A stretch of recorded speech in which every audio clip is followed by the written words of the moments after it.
Put your hands together for Kevin O'Brien.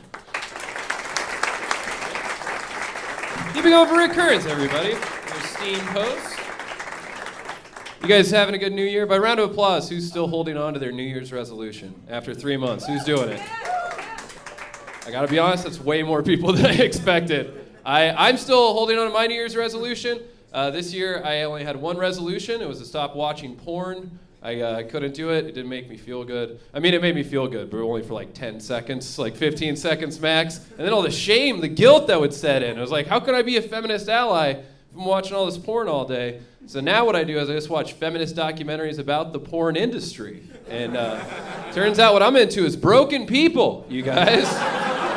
That seems worse somehow. I can't get half a chub unless I see some backstory about a dad who left too early. It's terrible. Absolutely terrible. I'm very conflicted now. Just last month, my girlfriend and I also celebrated our 4-year anniversary. Weird transition, I know. Who do you think got me to stop watching all that porn? It's the girlfriend.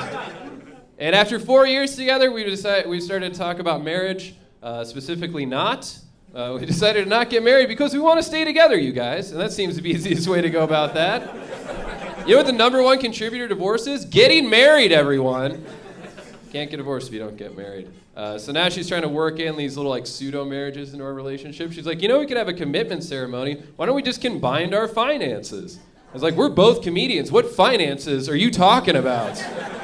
You want 50% ownership of this Nintendo 64? It's my only asset, so I get half the games though. That's the way this works. And after being together, we're both comedians 4 years. That's like dog years. Like we've been hit to 28 years strong. And a lot of times people ask us, like, how do you guys make it work, both being comedians? And I tell them, just like on stage, we have one rule. It's keep it tight, all right? You got to keep it tight. And I mean tight in body and mind. Like if I get Alzheimer's, she can bang whoever she wants, honestly. I'm going to be too busy scaring my grandkids at that point to be worried who she's shacking up with. It's true. I have a family history of Alzheimer's as well, so I know I'm going to get it. If you've never been around somebody with Alzheimer's, what happens is you just revert back to your earliest memories. So there's a fairly good chance that in 50 years, I'm going to be telling these exact same jokes in a living room somewhere in front of my family. Just be like, ooh, tough crowd, huh? Come on, I'm dying up here. I'd be literally dying in that scenario. And I scare the shit out of my grandkids the same way my grandparents scared the shit out of me. That's the circle of life, everybody.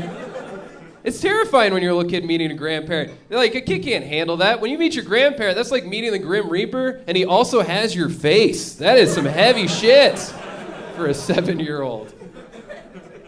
It's terrible. And now that we've been together for a while, we've had to start mixing up our sex life a little bit, had to be a little bit more adventurous. We decided we have to have safe words now. My girlfriend's safe word is I'm tired. And my safe word is more. So neither one of us is getting what we're wanted out of the relationship. Not at all. I was raised very Catholic, super Catholic. Don't groan, man. Well, then you were going to love the next 2.5 minutes if you were also raised Catholic. I'm so Catholic, my first birthday was an intervention. You guys, that's how Catholic I am.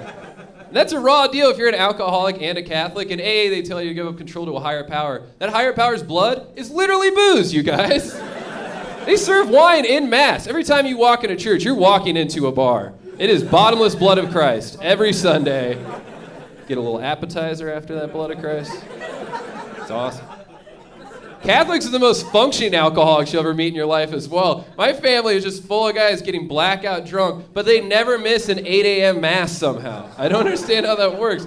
Which leads me to believe they created the incense just to cover up the stench of all the old bastards sweating it out there in the pews. It's like, oh, it smells like a brew house inside of a slaughterhouse. What's going on in this church right now? Get some incense going in this place.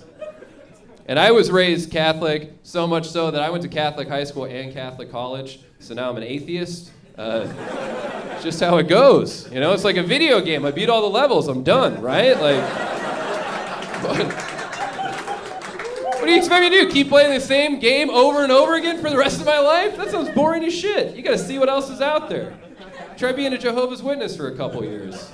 You'll save literally thousands of dollars on birthday and Christmas presents. It's great. That's a religion I can believe in, savings, all right? Every other church is like, give us 10% of all of your money. Jehovah's Witness is like, you want to save like 50% of your income on birthday presents? I mean, we give you a uniform. You don't even have to buy your own clothes. Come be a Jehovah's Witness. We won't pay you for the work either, but that's how it works out. And this past holiday season, my dad told me that he wanted to become a priest, which I thought was a pretty old school way of coming out. It's like, it's a different time now, Dad. Both your parents are dead. Be who you gotta be, Dad. I'd rather have a dad who's gay than a dad who's a priest. That'd be easier to explain to people. If I tell people I have a dad who's a priest, I have a 20-minute conversation about a religion that I don't even believe in anymore. But I tell people I have a gay dad. They're like, yeah, my buddy Kyler got one of those last week. Where's everybody getting all these gay dads all of a sudden? All right, spend my time, everybody. I'm Kevin O'Brien. Have a great rest of your night. Thanks for coming out. Kevin O'Brien!